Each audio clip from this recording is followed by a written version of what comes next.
Long ago, in a peaceful village surrounded by thick forests and wide rivers, there lived a man named Obinna. Obinna was not poor. In fact, he owned more yam barns than most men in the village. He had goats, chickens, farmland, and even workers who helped him during harvest season. But Obinna had one problem. He was never satisfied. If another man harvested 10 baskets of yams, Obinna wanted 20. If a neighbor bought 2 goats, Obinna wanted 10. If someone built a bigger hut, he could not sleep until he built one twice the size. The villagers often whispered among themselves, "A hungry stomach can be filled, but a greedy heart never rests." Yet Obinna never listened. Even his wife, a daisy, warned him many times. "Enough is a blessing," she would say softly. "But too much desire can destroy a man." Obinna would laugh loudly. "Poor people speak like that because they have nothing," he replied. "One day, I will become the richest man this village has ever seen." Now, not far from the village, deep inside the forest, there was an old path nobody used anymore. The elders said the path led to the Hill of Spirits. Children were warned never to go there. Hunters avoided it after sunset. Even birds seemed quiet around that place. But one dry season, when crops were scarce and people struggled to eat, Obinna heard a strange rumor in the marketplace. An old traveler claimed there was a magical drum hidden inside the Hill of Spirits. A drum that produced gold whenever it was beaten. The moment Obinna heard this, his eyes widened. Gold, not yams, not goats, not land. Gold. That night, he could not sleep. While his wife slept peacefully, Obinna stared at the roof of their hut, imagining mountains of riches. "I will become greater than kings," he whispered. The next morning before sunrise, he packed food, tied a machete around his waist, and secretly entered the forest. The journey was long. The deeper he walked, the stranger the forest became. The trees twisted like giant snakes. Cold wind blew even though the sun was hot. And everywhere was silence. After many hours, Obinna finally reached the Hill of Spirits. At the top stood a tiny hut made from red clay. Outside the hut sat an old man with white hair so long it touched the ground. The old man looked at Obinna and smiled slowly. "I know why you have come." Obinna tried to hide his excitement. "I came only to greet you, grandfather." The old man chuckled. "Greed has a smell. And yours entered this forest long before you did." Obinna became uncomfortable. "Still," he asked, "is it true there is a magical drum here?" The old man pointed inside the hut. "Yes. But every gift carries a test." Obinna rushed inside. There, in the center of the hut, sat a beautiful drum decorated with shining symbols. It looked ordinary, yet powerful. "How does it work?" Obinna asked quickly. The old man replied, "Beat the drum once each morning, and gold will appear. But you must never beat it more than once in a day."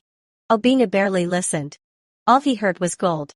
"Thank you," he shouted happily as he grabbed the drum. But before leaving, the old man called out one final warning. "A greedy hand always reaches too far." Obinna ignored him and hurried home. The next morning, before anybody woke up, he locked himself inside his room and struck the drum once. Boom! Immediately, 3 shiny pieces of gold appeared on the floor. Obinna almost fainted from excitement. "It works." Day after day, he continued beating the drum once every morning. Soon, he became wealthier than everyone in the village. He bought more land, more animals, more servants. People began to respect him greatly. Some even bowed when he passed. And that made his greedy heart grow even larger. But after some months, Obinna became impatient. "One beat gives only 3 pieces of gold," he complained. "What if I beat it twice?" At first, he feared the warning. But greed is like fire. The more it eats, the bigger it becomes. That night, he sat staring at the drum. His heart whispered just once more. The next morning, he beat the drum once. Boom! 3 gold pieces appeared. He smiled nervously, then he lifted the stick again. Boom! At first, nothing happened. Obinna laughed. "You see, that old man lied." Suddenly, the room became cold. The walls shook violently. The drum began beating by itself. Boom! Boom! Boom! Gold started pouring out rapidly. Coins flooded the floor. Obinna screamed in excitement. Yes. Yes. More. But then the gold did not stop. Coins rose to his knees. Then to his waist. Obinna tried opening the door, but it would not move. The drum continued beating wildly. Boom, boom, boom. The room filled higher and higher with gold. Now fear entered his heart. Stop.